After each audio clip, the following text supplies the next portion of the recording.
So the second component of digital politics is apolitical framing of politics. So really it's about taking the politics out of policies. We want to talk about policies the way a climate activist that's not political, that just cares about climate change, the way they would talk about an issue is how we should all be talking about issues. Shouldn't matter what party you come from, what ideology you're subscribed to. We should just be able to go policy by policy, what makes the most sense to have the most Americans be the happiest and the healthiest at the most efficient way possible.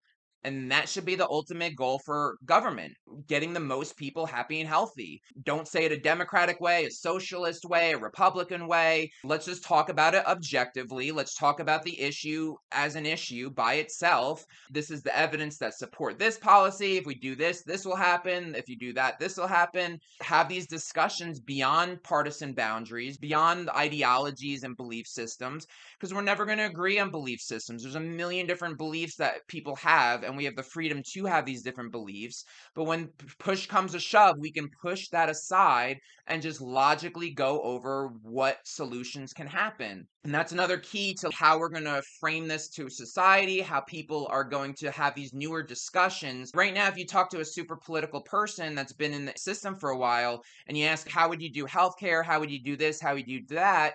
Really, in their mind, when they talk about a solution, it's within the confines of today's society. How would I pass it through Congress? I have to do it this way, and I'm going to appease these people this way. And they would actually have to shape it in mind with today's party people that are currently taking all the power. That's the solution they would come up with. We want to transcend the two-party system. So we want to discuss these policies beyond those divisions and just talk about these issues. It doesn't matter that Republicans in the past didn't believe in climate change. We know that most people do care about climate change. We're building a system now that you could believe in climate change, but also want less taxes and less government. Pick a la carte, choose what works for you.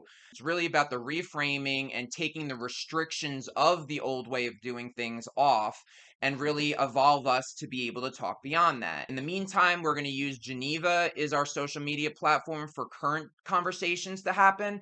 And then once we fully develop the digital democracy platform, there's going to be a whole system built into that where people could have these discussions freely. There'll be different topics like social justice, climate change, safety, all the different issues. People could have these discussions, actually talk about real solutions and not just in an echo chamber, but actually doing it in a nonpartisan way, unleashing our society to be more advanced and going beyond two choices. So those discussions are going to just evolve and be different, and just framing it differently sets up the right context for everyone.